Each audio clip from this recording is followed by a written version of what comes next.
4,500 years ago, 1 million people woke up in the most advanced civilization on Earth. They brushed their teeth. They ate breakfast. They went to work. They used the toilet. Exactly like you. Except the city they lived in had no sewage system for most of its history. The food they ate would be considered inedible by modern standards. The work they did was so physically brutal that their skeletons, the ones we've dug up, the ones sitting in museum storage rooms right now, show stress fractures, compressed vertebrae, and arthritic damage so severe that most of them were functionally broken by the age of 35. And the toilet situation. The toilet situation was something else entirely. These were not primitive people. They performed brain surgery. They invented written language. They built structures that modern engineers, with computers and cranes and GPS, cannot fully explain. They had doctors, lawyers, architects, tax collectors, and labor unions. They had everything we have. Except almost everything about how they lived day to day, the morning routine, the food, the pain, the fear, the smell, the darkness, has been filtered out of the version of Egypt that gets taught in schools and shown in documentaries. What you've been shown is the pyramids, the pharaohs, the gold. What you haven't been shown is what it actually felt like to be alive inside that civilization. And the truth, the real, unfiltered, daily truth of life in ancient Egypt, is darker, stranger, and more human than anything you learned in school. Add the smell of 1 million people living without running water, without refrigeration, without any of the infrastructure that modern civilization uses to manage the biological consequences of human density. This was the sensory reality of ancient Egypt. Beautiful, extraordinary, genuinely advanced, and overwhelming in ways that no museum exhibition has ever tried to convey. But let's start from the very beginning of the day. Before the flies. Before the heat. Before the work. Before dawn. In ancient Egypt, the day began before sunrise.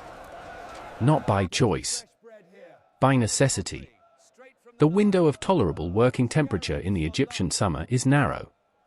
Once the sun is fully up, by mid-morning in summer months, outdoor labor becomes dangerous. Heat stroke. Dehydration. Death.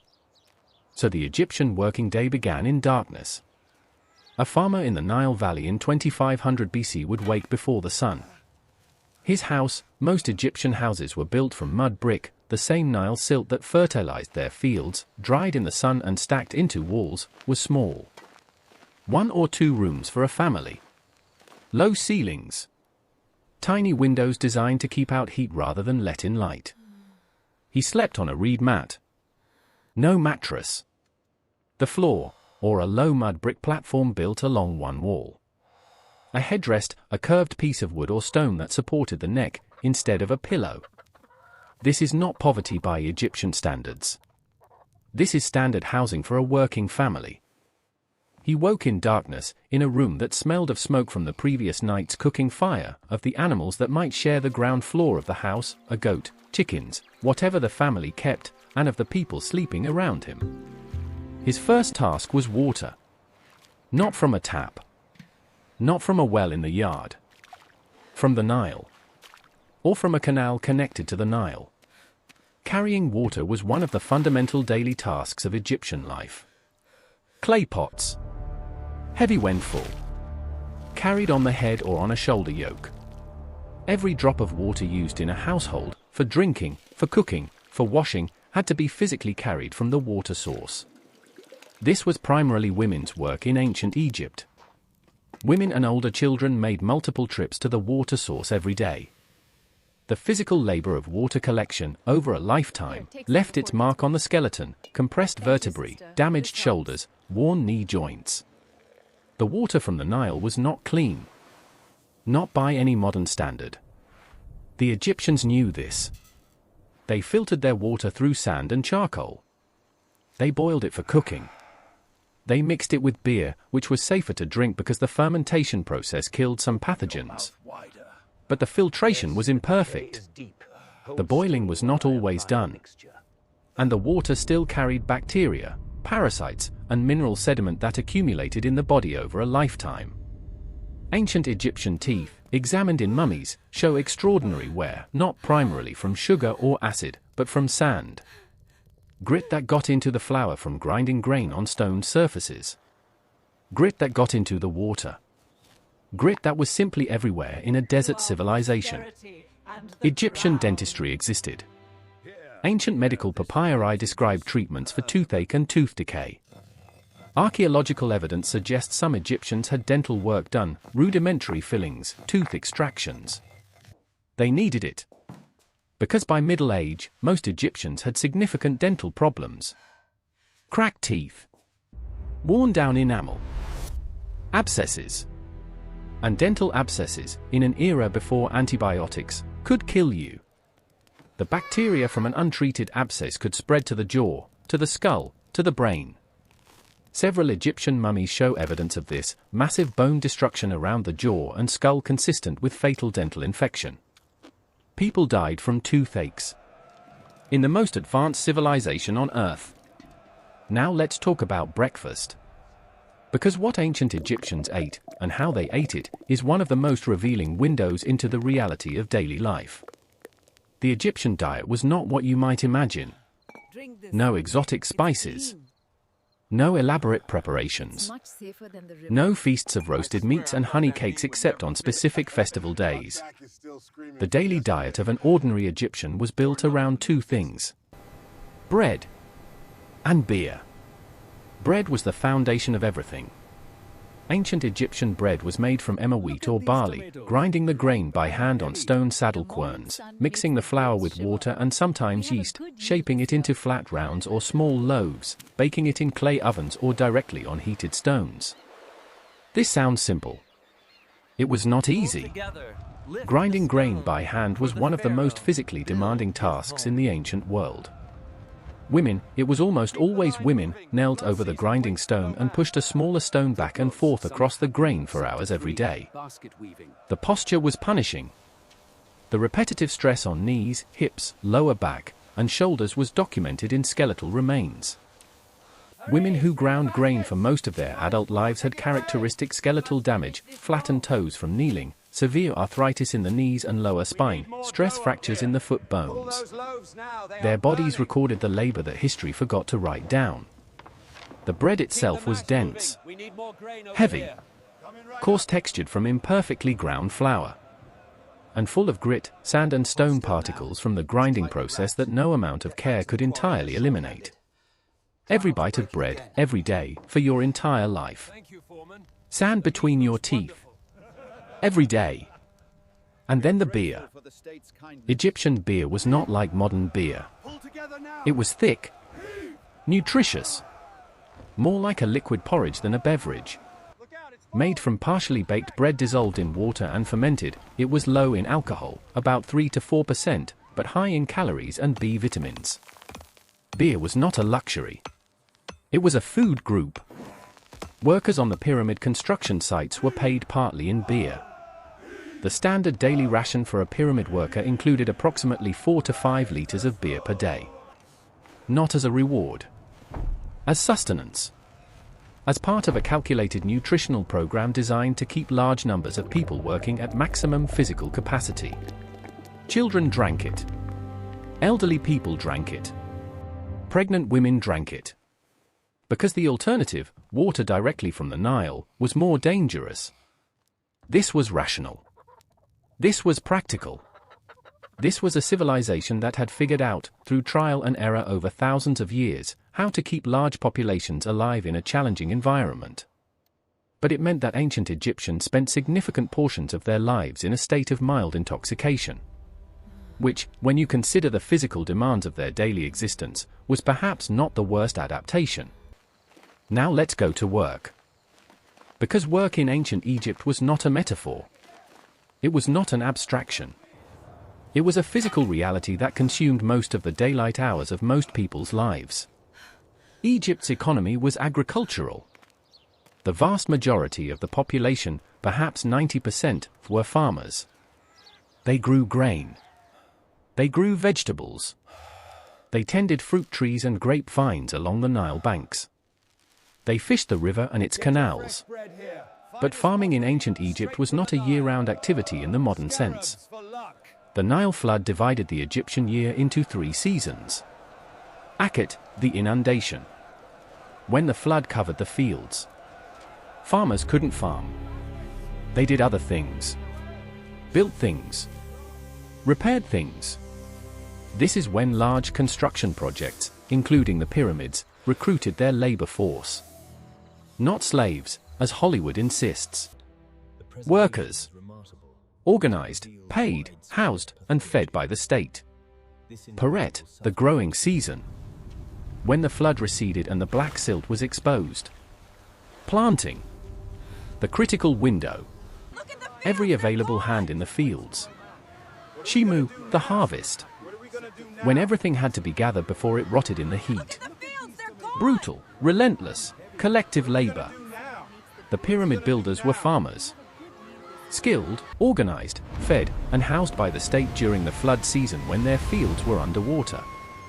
This has been confirmed archaeologically. The workers' village at Giza, excavated in the 1990s, contained bakeries, breweries, medical facilities, and organized dormitories. The workers ate well by Egyptian standards. They received beef, a luxury food, regularly. Their medical records, preserved in the bones of the worker cemetery discovered adjacent to the site, show that injuries were treated and workers were returned to labor. This was not a concentration camp. This was a managed workforce. But managed doesn't mean gentle. The physical demands of pyramid construction were extraordinary. Moving blocks of stone weighing 2.5 to 80 tons across desert terrain, lifting them to heights of 480 feet, cutting them with copper tools in desert heat, this was work that broke bodies. The skeletal evidence from the workers' cemetery is unambiguous. Compressed spinal vertebrae from carrying heavy loads. Healed fractures from accidents, bones that broke and were set and healed, evidence of medical treatment, but also evidence of the constant physical danger. Arthritis in nearly every major joint. Worn cartilage. Damaged shoulders. The specific bone pathologies of people who spent their entire adult lives doing things that human bodies were not optimally designed to do. Most pyramid workers were dead by their early 40s. Some made it to 50. A few lived longer. But the average working life was perhaps 20 years of construction labor. 20 years. And then the body gave out. Now let's talk about the thing that nobody in polite Egyptian history discussion wants to talk about. The toilet. Because a civilization of 1 million people produces an extraordinary amount of human waste. Every day. Without exception. Where did it go? The honest answer is, mostly into the ground. Ancient Egyptian cities did not have sewer systems in the modern sense. Some wealthy households had drainage channels that carried wastewater away from the house, stone-lined channels that emptied into pits or into the Nile. The very wealthy had private toilet rooms, stone seats over pits filled with sand, which absorbed the waste and reduced the smell. Excavations at Amarna, the short-lived capital city built by the pharaoh Akhenaten in the 14th century BC, found toilet installations in wealthier homes. A stone seat. A pit below. Sometimes a pottery vessel filled with sand to catch the waste. For ordinary people, designated areas outside the settlement. Pits. The edge of the desert. In a city of significant population density, this created an obvious problem. Flies move between waste deposits and food. Bacteria contaminated water sources when latrines were too close to the Nile or its canals. The parasites that caused bilharzia, the flatworm infection that afflicted most of the population, completed part of their life cycle in human waste deposited near water. The Egyptians understood, at some level, that waste management was important. Ancient Egyptian medical texts describe what we would now recognize as gastrointestinal infections. They had remedies for diarrhea, specific plant-based treatments, some of which were effective. They recognized that certain environments made people sick. But the theoretical understanding was not matched by the infrastructure to fully address the problem. The result was a population continuously cycling through gastrointestinal illness. Children were particularly vulnerable. The mortality rate for Egyptian children before the age of 5 was extraordinarily high. Some estimates suggest that half of all children born in ancient Egypt did not survive to adulthood. Half! In the most advanced civilization of the ancient world. You could build the Great Pyramid and still lose half your children before their 5th birthday. That is the reality of life in ancient Egypt that the gold and the monuments don't show you. Let's talk about medicine. Because the Egyptians were genuinely, remarkably advanced in medical knowledge, and simultaneously limited in ways that cost millions of lives. The Edwin Smith Papyrus, an ancient Egyptian medical text dating to approximately 1600 BC, but believed to be copied from an even older source, is one of the most remarkable documents in human history. It describes 48 cases of medical treatment. Injuries, primarily, the document reads like a trauma surgery manual. Head wounds, spinal injuries, broken bones, dislocated joints. For each case, it provides an examination procedure, a diagnosis, a prognosis, and critically, a recommended treatment. The treatments described are rational, physical, empirical. For a fractured skull with brain exposure, it recommends specific examination procedures that a modern emergency physician would recognize as appropriate. It distinguishes between injuries that are treatable, injuries that might be treatable with effort, and injuries where treatment is not possible. An ailment not to be treated. This phrase appears multiple times in the Edwin Smith Papyrus. A rational acknowledgement that some injuries are fatal regardless of intervention. This is scientific thinking. In 1600 BC, or earlier, Egyptian physicians understood anatomy from mummification. The process of removing and preserving internal organs gave Egyptian embalmers, and through them physicians, knowledge of human anatomy that other ancient civilizations lacked. They knew where the heart was. They understood that the brain was housed in the skull and connected to the body through the spine. They had words for specific organs. They performed surgery. Evidence of successful trepanation, drilling holes in the skull, has been found in Egyptian skulls, with bone regrowth indicating the patient survived the procedure. They set broken bones. The evidence of healed fractures in Egyptian mummies and skeletal remains shows that broken limbs were set correctly and immobilized, with wooden splints, with linen bandaging, and healed in proper alignment. They had specialized physicians. Eye doctors, dentists, physicians who specialized in internal medicine. The ancient world's first medical specialists. And yet they also believed that a significant proportion of disease was caused by supernatural forces. Evil spirits entering the body.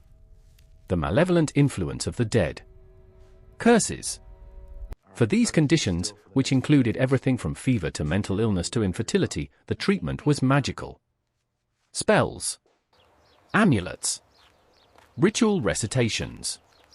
The application of substances chosen not for their chemical properties but for their symbolic resonance.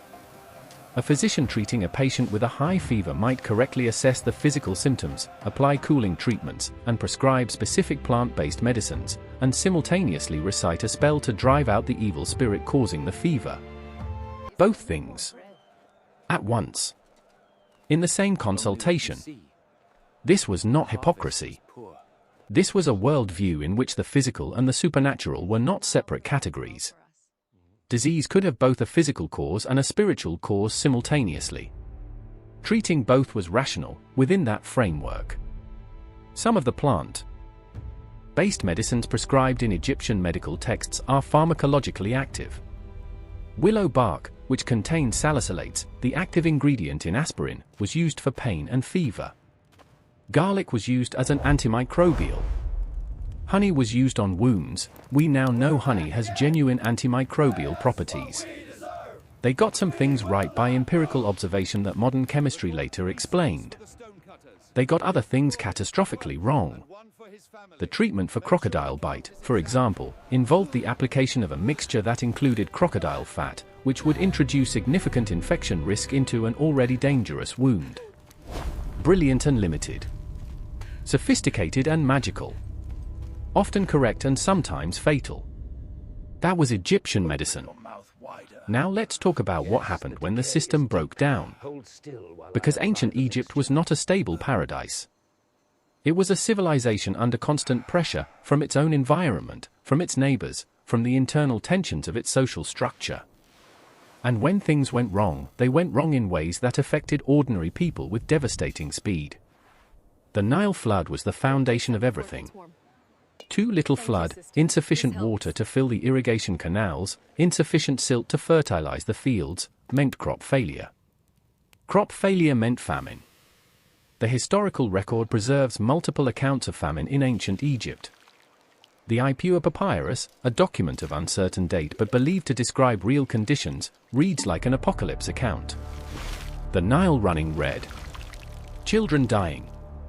The social order collapsing. Men eating their own children. Whether the Ipuwer text describes specific historical events or is a literary composition, it reflects a real fear. The fear that the Nile would fail. That the system that fed 1 million people would stop working. And it did fail. Multiple times. Across Egyptian history. When the flood was insufficient, the consequences cascaded quickly.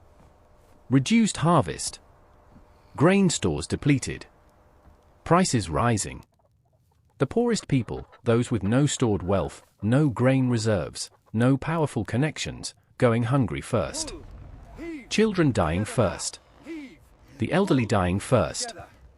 And then the middle, the farmers, the craftsmen, the soldiers, beginning to feel it. Historical famines in Egypt killed tens of thousands of people. Possibly more. The death toll from a single failed flood could undo decades of population growth. But famine was not the only threat. Let's talk about the workers. Because one of the most remarkable facts about ancient Egypt, a fact so modern in its implications that it still surprises people when they hear it, is that the pyramid workers went on strike. The first recorded labor strike in human history. The year was approximately 1170 BC. The reign of Pharaoh Ramesses III. The workers at the royal necropolis at Deir el-Medina, a specialized community of craftsmen and artists responsible for cutting and decorating the tombs in the Valley of the Kings, had not been paid. Not underpaid. Not paid late. Not paid. The grain rations that constituted their salary, this was a payment-in-kind economy, not a cash economy, had not arrived. For months. The workers stopped working. They left their tools. They walked to the mortuary temples nearby and sat down. They refused to leave until they were paid. This event is recorded in the Turin Strike Papyrus, a document that still exists, that you can see photographs of, that describes in administrative Egyptian prose the workers' complaint, their action, and the response of the authorities. The authorities tried to negotiate. Explained there was a shortage. Promised payment was coming. The workers refused to accept promises. They had families. Children. The grain that was their salary was the food their families ate. They could not eat promises. Eventually, partial payment was made. The workers returned. But the strike happened again. Multiple times. Across several decades in the late New Kingdom period. The same community. The same complaint. The same action. Workers who had built the tombs of the most powerful rulers in the ancient world, workers whose craft was sacred, whose skills were essential, whose labor was the physical expression of Egyptian religious belief, stopped working and demanded to be paid. Because they were hungry. Because their children were hungry. Because the system that was supposed to provide for them had failed. And they knew they had leverage. You could not have an unpainted royal tomb. You could not have a new uncut burial chamber. The pharaoh needed these workers more than these workers needed any individual pharaoh. They knew this. And they used it. Let's compare daily life in ancient Egypt to the other great civilizations of the ancient world. Because Egypt was not alone. Mesopotamia, China, India, all had developed complex urban civilizations by the 2nd millennium BC. And in important ways, Egypt was exceptional. The Egyptian diet, heavy in bread and vegetables, supplemented by fish and occasional meat, was nutritionally better than the diets of many contemporary civilizations. The protein from fish and legumes. The vitamins from vegetables grown in the extraordinarily fertile Nile silt. The caloric density of Egyptian bread. Egyptian skeletons show less evidence of nutritional deficiency disease than comparable populations in Mesopotamia or early China. The Egyptians were not underfed. They were, by ancient standards, reasonably well nourished.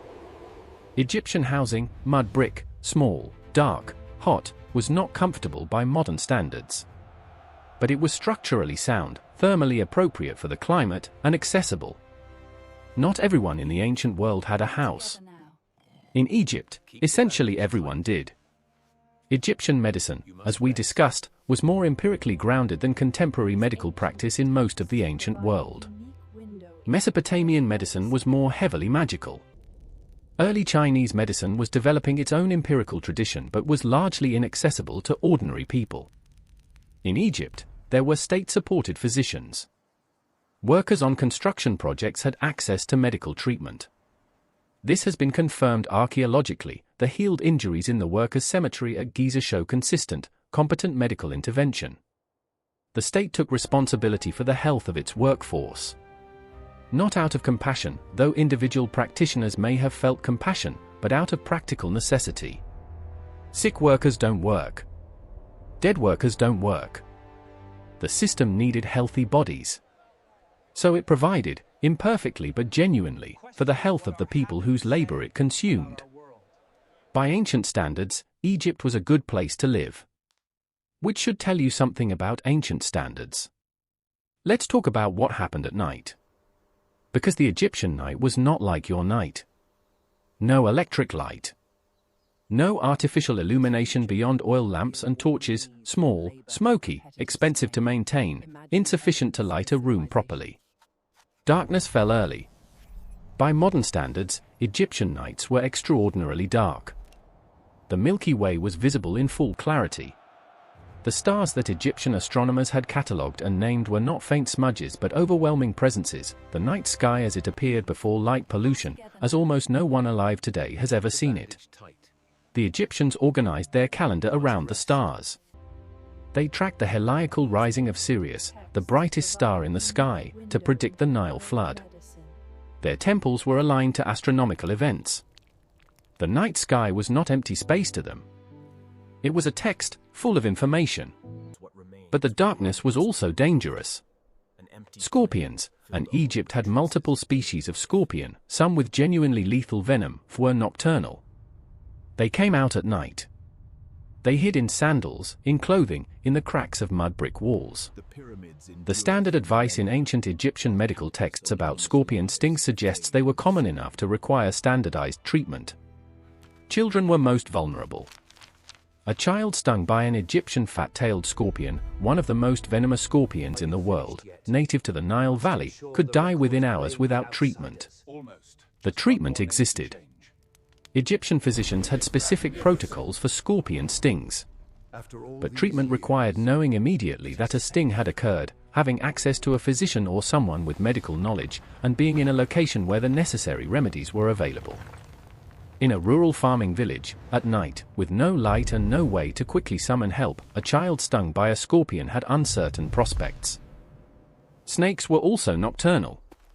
The Egyptian cobra, the uraeus, the sacred symbol of royal power, was also one of the most dangerous snakes in the world.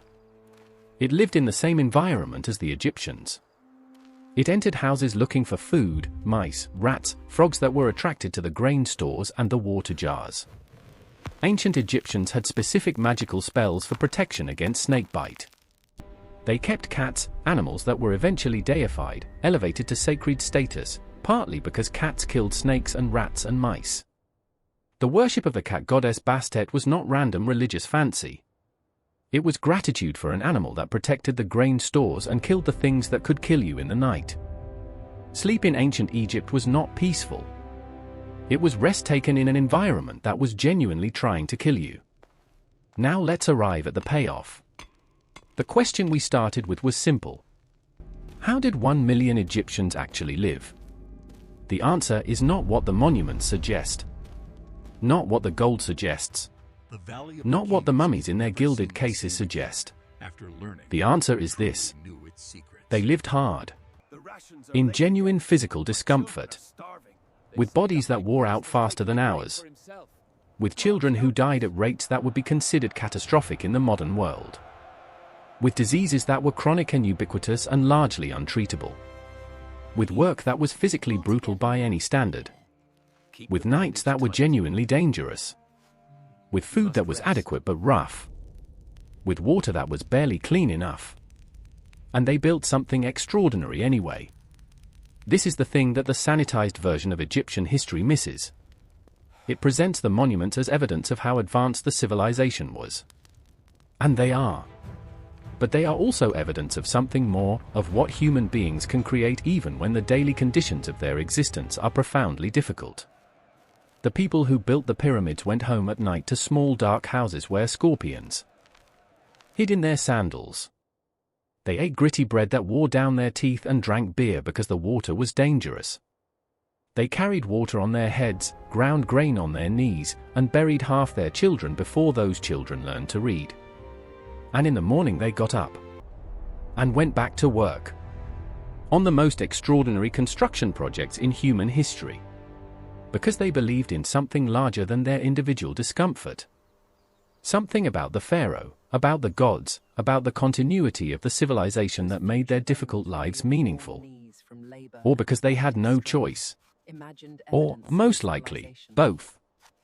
That's the thing about ordinary people in extraordinary civilizations. The reasons are always both. There is one last thing that needs to be said about what all of this actually means. We tend to look at ancient civilizations from the top. From the perspective of the pharaoh and the priest and the general and the architect. From the perspective of the people who left records, who commissioned monuments, who had the power to make history remember them. What we have spent this video doing is something different. Looking from the bottom.